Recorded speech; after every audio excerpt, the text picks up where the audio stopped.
Egaa akkuma kanaan dura isiniif ibsaa ture tu market app already xumuramee jira jechuudha. Egaa list ta'ee jira guyyaarra. Gatii isaallee baay'een keessan argitanii jirtan jechuudha. Karaa Bitget wallet fi akkanumallee Get.iotiin list kan ta'e walletiiwwan kanneen lamaan irratti jechuudha. Walletiiwwan kanneen lamaan irratti list yeroo ta'utti qarshiin isaa xiqqoo ishii hamma tokko bareeda ture garuu booda irratti yeroo ammaa kana irratti baay'ee tokko gabbu'aadha jechuudha. Fakkeenyaaf kan koo yoo ilaaltan dhaggeeffatan koo akkuma asirratti argartan walletii kan koo irratti kan naaf galee tu marketii toomaa 40,000 oltu irra naaf galee jechuudha. So gara doolaaraatti immoo yoo jijjiirtan doolaara tokkodha kan ta'e jechuudha. Baay'ee tokko nama ajaa'ibsiisa.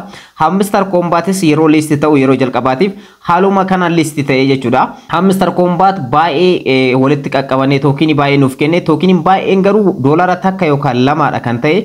So tu market app irratti illee wanti nu qunname isuma kanaadha. Asirratti wantoota lama information lama isiniin dhaqqabuu barbaada. Kana qofa osoo hin taane dabalataan gaafii namoota muraasa tokko isiniif deebisuu barbaada. Sababni isaas gaafiin kun namoota baay'ee irraa kan ka'ee fi namoota baay'eedhaaf gaafii kan ta'u waan ta'eef tu market appiin kan wal qabate keessattuu toomaadhaan kan wal qabate jechuudha. Gaafiiwwan kanneen lamaan kan isiniin dhaqqabu jechuudha. Xumura irratti immoo dhaggeeffatan koo Notepixel guyyaa har'aa egaa sa'aatii 5 irratti halkan keessa jechuudha. Mayin gochuun ni dhaabbata yookaan immoo taaskiiwwan adda addaa hojjechuun ni dhaabbata jechuudha. Egaa Snapchatting isaa guyyaa har'aa jechuudha. Sa'aatii 5 irratti almost sa'aatii 5 ga'ee jira yeroo viidiyoo kanaan hojjedhuti jechuudha. Almost sa'aatii kanatti ni dhaabbata jedhee yaada. So sa'aatii kana irratti Snapchatting isaa akka xumuramuudha kan himan jechuudha. Kana jechuun Snapchatting yookaan mayin gochuun taaskiiwwan adda addaa hojjechuun dhaabbate isa tookinii hanga ammaatti nu hojjenne walitti calculate nuuf godhanii kan nuuf kafalan ta'a jechuudha. Waa'ee isaas dhumarratti information muraasa isiniin dhaqqaba. Viidiyoo kana keessatti kanneen lamaan ni ilaalla jechuudha. Assalaamu alaykum warahmatullahi wabarakatuh. Ashama harka fuunee akkam jirtan dhaggeeffattoonni YouTube channel Soof Maraab. Nageenyi kan koo kan jaalalaa fi kan kabajaa isin haadha qabachaa viidiyoo kana waa'ee tu market app fi Notepixel airdrop guyyaa har'aa kan xumuramu irratti informationoota jiran lama isiniin dhaqqaba hanga dhumaatti na faana turadha. Egaa dhaggeeffattoota koo YouTube channel tokko wal isin barsiisa. YouTube channel kun Moe Online jedha. Egaa akkuma asirratti argattan jechuudha. Egaa Moe Online kanallee subscribe godha. Link isaa description jala isiniif kaa'a. Keessattuu waa'ee cryptocurrency fi hojii online itti wal qabate amma booda viidiyoowwan gaggabaaboo waa'ee cryptocurrency kanneen airdrop kanneen irratti kan wal qabate viidiyoo gaggabaaboo achirratti isiniif gallakkisa waan ta'eef achirratti na hordofaadha information guutuu argachuu warroonni barbaadan jechuudha. Ammaan booda waa'ee cryptocurrency airdrop dhaan kan wal qabate hojiiwwan akkanaa warroonni hojjetan keessattuu cryptocurrency yeroo ammaa kan hojiiwwan online jiran keessa hedduu tokko kan namoonni irratti hojjechaa jiranii fi investor godhanii qarshii guddaa irraa argachaa jiranidha. So kanaafiyyuu yeroo kanatti fayyadamtanii cryptocurrency yeroo kaka'umsa qabuu fi gatii guddaadhaan gurguramaa jiru kanarratti dhaggeeffatan koo yeroo ammaa kana bitcoin takkatiin doolaara 100 ol dabartee jirti. Akkanumallee yeroo ammaa kana toncoin takkatiin jechuudha doolaara 5 olitti kan gurguramaa jiru. So isaan qofa osoo hin taane Hamster Combat X Empire fi kan kana fakkaatanillee Dox fi kan kana fakkaatan baay'een isaanii ol ka'anii jirani. So kanaafiyyuu yeroo kana keessatti waa'ee cryptocurrency information gaggabaaboo kan isiniif dhiyeessu ta'a jechuudha. YouTube channel lammaffaa Moe Online jedhu kanarratti subscribe gochuudha. Maatii ta'a achirratti information gaggabaaboo baay'inaan ni argattu jechuudha. Achirratti isiniif gallakkisa. Egaa gara barnoota keenyaatti osoo hin ce'in warroonni yeroo jalqabaatiif gara YouTube channel kanaatti dhuftan YouTube channel kun YouTube channel teknooloojiidhaan itti wal baratan hojii online irratti isin barsiisuu fi akkanumallee namoonni irraa hojjetanii ittiin fayyadamaa jiran kan isiniin dhaqqabuu fi akkanumallee dhaggeeffatan koo teknooloojiidhaan kan wal isin barsiisu waan ta'eef subscribe gochuudhaan maatiiwwan keenyatti dabalamadha. Viidiyoo kana immoo like share gochuudhaan eegalaadha. Daa'e gara barnootichaatti. Egaa dhaggeeffatan koo tu market irratti wanta lama isiniin dhaqqabuu barbaada. Tokkoffaa tu market toomaa nuuf kafalee jira. Akkuma asirratti argartan kan koo akkuma asirratti argartan jechuudha. Akkuma 40 fi 40 oliidha kan naaf kafale akkuma asirratti argartan. Yeroo ammaa kanarratti jechuudha gara doolaaraatti yeroo jijjiiramu toomaan 40 kun doolaara tokkodha kan ta'u jechuudha. Asirratti wanti isiniif ibsuu barbaadu toomaa keessan hin gurguratinaatti dhiisa. Tooma 40 doolaara tokkodha kan ta'u gara qarshii biyya keenyaatti yeroo deebi'u garuu qarshii 200 yoo guddate kan ta'u jechuudha. So kanaafiyyuu qarshii 200 kana achuma irratti dhiisa. Rakkoon qabu. Hamster Combat yeroo listi ta'u akkana godhe namoota baay'ee almost ani hin gurguranne akka kiyyatti Hamster Combat warroonni direct yeroo san gurguratan ni kassaran. Sababni isaas doolaara takka 2-3 kan kafaleef jechuudha gara doolaaraatti yeroo deebi'u jechuudha. Hamster Combat 50,000 60,000 100,000 kan qaban warroonni miiliyoonaan qaban doolaara muraasaadha kan hojjetan jechuudha. So warroonni ol kaawwatanii yeroo san immoo waaletii isaanii irratti dhiisanii waaletii isaanii irra baafatanii ol kaayyatan yeroo ammaa kana osoo gurguratanii egaa qarshii doolaara baay'eedha kan gurguratan jechuudha. So kanaafiyyuu tuu maarkeet app illee gatiin isaa amma baay'ee tokko gabbu'aadha. So cryptocurrency baay'een keessan ni beektanii yeroo listi ta'u sanitti gatiin isaa ol ka'aadha. Listi erga ta'ee booda immoo gatiin isaa gabbu'aa deema. Ergasii immoo ji'a tokko yookaan torbeedhaan booda gatiin isaa ol ka'aa deema waan ta'eef yeroo gatiin ol ka'etti ni gurguratan waan ta'eef garamittuu jijjiirinaati toomaa keessan achumarra kaadha waaletii keessanirra. Tokko kanaadha. Asirratti riskii mataa keessanii fudhattanii warroonni gurgurachuu barbaadan gurgurachuu warroonni hin gurgurannu jettan immoo ol kaawwachuu ni dandeessanii mirga keessanidha. Lammaffaa irratti immoo gaafii namoota tokko isiniif haa deebisu. Fakkeenyaaf asirratti kan naaf ka'e karaa koomentii irratti jechuudha. Piinkoodii fi fireeziin koo na jalaa badee jira maal gochuu danda'a hanga ammaatti konneekti hin goone toomaa kan koo hin baafanne kan jedhu jira.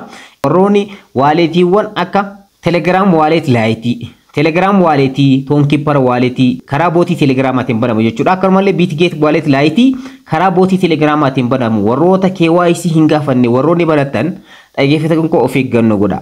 Recovery phrase keessanii fi akkasumallee pin code keessan akka hin daganne.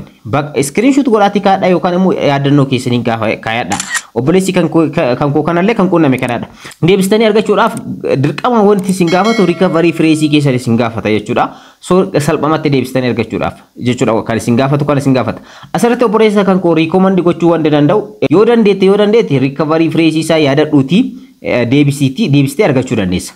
Garuu achirraa Bitget wallet laayitii kan kee irraa hin qabdu yoo ta'e yookaan immoo achirraa doolaarri qabdu hin jiru yoo ta'e isa wajjin cinqamee diiniiti isa kanaan dura ture diileet godhiiti bifa haarawaa liinkii isaa channel kan koo Telegram irraa ni argata liinkii sanitti fayyadamiiti haarawaa banadhuuti connect godhi yeroo gabaabaa qabdan almost Bitget laayitii qofa irratti kan baafachuu hin danda'amu yeroo ammaa kana so kanaafiyyuu dafiitii achirra baafadhu siin jechuu barbaada. Egaa gaafii kana akkasii deebisee abdiin qaba. Recovery phrase kan keetii fi pin code kan kee yoo kan dagatte ta'e deebistee argachuudhaaf ni rakkatta waan ta'eef isa kanaan dura ture delete godhiitii bifa haarawaan ammas banadhuuti ergasii immoo connect godhi baafadhu. Egaa inni biraa immoo dhaggeeffatan koo tuu maarkeet irratti akkaataa ittiin gara waaletii biraatti itti dabarfatan dafii nuuf hojjedhu kan jedhu jira. Egaa asirratti so dhaggeeffatan koo asirratti yeroo irra deddeebi'ee isiniif ibsaa ture waa'ee kanaa asirratti naan dhaggeeffatan waan ta'eef tuu maarkeet appis ta'e airdropiiwwan kamiyyuu waaleetiiwwan irratti liisti ta'een alatti baafachuu hin dandeessan. Fakkeenyaaf tuumaa irratti yookaan immoo tuu maarkeet waaleetiiwwan isaan irratti liisti ta'an lama qofaadha. Tokkoffaa Getaayoo waaletiidha. Lammaffaan immoo Bitget waaletiidha jechuudha. Bitget waaleti karaa exchangeetiin karaa appiitii fi websaayitiin banamu jira warroota KYC gaafatan jechuudha. Inni lammaffaadha immoo Bitget laayitii isa karaa bootii Telegramaatiin banamu kan KYC hin gaafanne. Kanaan dura akkaataa ittiin banatan isinitti agarsiisee jira waan ta'eef jechuudha. So kanneen lamaan qofa irratti kan liisti ta'e. So waaletii biraatti wal qunnamsiiftanii baafachuu hin dandeessan. Sababni isaas waaletii lamaan qofa irratti kan liisti ta'e waaletii lamaan qofa wal qunnamsiiftanii baafachuu akka dandeessanidha. Kanaan dura kan isiniif ibsaa ture.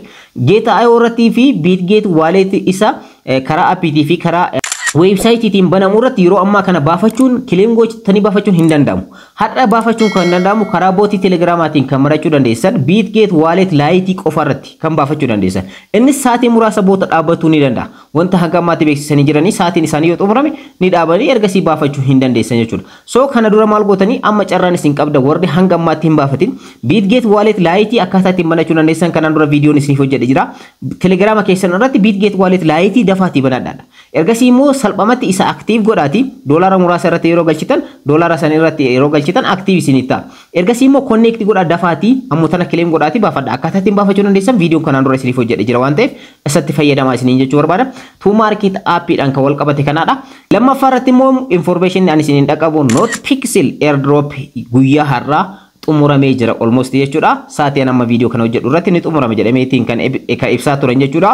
Almost ani inni ilaalle sa'aatii 5 irratti xumurama jedhanii jiran jechuudha. So kanaafiyyuu waaletiidhaan wal qunnamsiisuu akkaataa ittiin dandeessan kanaan dura viidiyoon isiniif hojjedhe jira. Viidiyoo sana ilaalaati. Waaletii keessanii wal qunnamsiisaadha yeroon osoo hin darbin jechuudha. Waaletii barbaaddanii wal qunnamsiisuu dandeessanii hanga ammaatti officially kan isaan beeksisan akkaataa itti wal qunnamsiisuu dandeessan isinitti agarsiisee jira waan ta'eef isa ilaaluudhaan viidiyoo sana ilaaluudhaan waaletii keessanii wal qunnamsiisaadha. Ergasii immoo guyyaa tookini kana ittiin nuuf hiran isaan nu beeksisanii ergasii immoo gara waaleetii keessanitti kileem godhaa baafadhaa isiniin jedhani yeroo baafadhaa isiniin jedha akkaataa itti baafatanii viidiyoo isiniif hojjedha. San dura garuu NotePixel seera mataa isaa qaba. Ulaagaa guutuu qabdantu jira. Ulaagaa guutuu qabdan san kanaan dura viidiyoo san keessatti isiniif hojjedha jira. Warroota ulaagaa kanneen guutan qofaaf kaffaltii kaffalla jedhanii jirani ulaagaa sanillee viidiyoo sanarra seenuudhaan ilaalaatti irraa fayyadamadha. NotePixel warroonni hojjechaa turtan ammootana waaleetii keessanii wal qunnamsiisaati ergasii immoo yeroo isaan tookin isaanii hiranii jechuudha kalkuleet godhanii yeroo isaan gara waaleetii keessaniitti nuuf galchan salphamatti kileem godhaatii deposit gootanii karaa waaleetii keessaniitti baafachuu dandeessanii yeroo isaan immoo liistii ta'an guyyaa isaan itti eebbifaman isin beeksisa hanga maayatti isaan officially wanti beeksisanii jiranii akka tilmaamaatitti immoo dhageeffata kan koo Desembar 24 akka ta'uudha kan ibsamaa jiru. So inni garuu officially wanta ta'e hin qabu. So yeroo officially ta'e immoo isiniin dhaqqaba jechuudha. Egaa viidiyoo kana keessatti gabaabinumatti waa'ee toomaatii fi NotePixel viidiyoo gabaabduu kana keessatti information gaarii akka isiniin dhaqqabe abdii qaba. Warroonni gaafii gaafattanis gaafiin keessan deebii argatee jira jedhee yaada. Egaa waa'ee airdropiiwwan adda addaa akkaataa ittiin taaskiiwwan adda addaa hojjettan akkaataa airdropiiwwan haarawaa yeroo dhufan wantoota information gaggabaaboo ta'an YouTube channelii kan koo lammaffaadha. Mu'ee online irraa ni argattu. YouTube channelii san seenaatii linkii isaa description jalaa ni argattu. Seenaatii subscribe godha irraa fayyadamtu. Waa'ee airdropii, waa'ee cryptocurrency kanneen achirratti gabaabinaan isin barsiisa waan ta'eef achira seenuudhaan miseensa ta'a. Viidiyoo kan koo kanarraa asirratti xumuree jira. Waan hojii turtaniif hedduu tokko galatoomaa isiniin jecha. Warroonni YouTube channelii kanaaf haaraa taatan subscribe, like, share gochuun hin irraanfatinaa. Yeroo biraa viidiyoo biraatti walitti deebina. Horaa bulaa.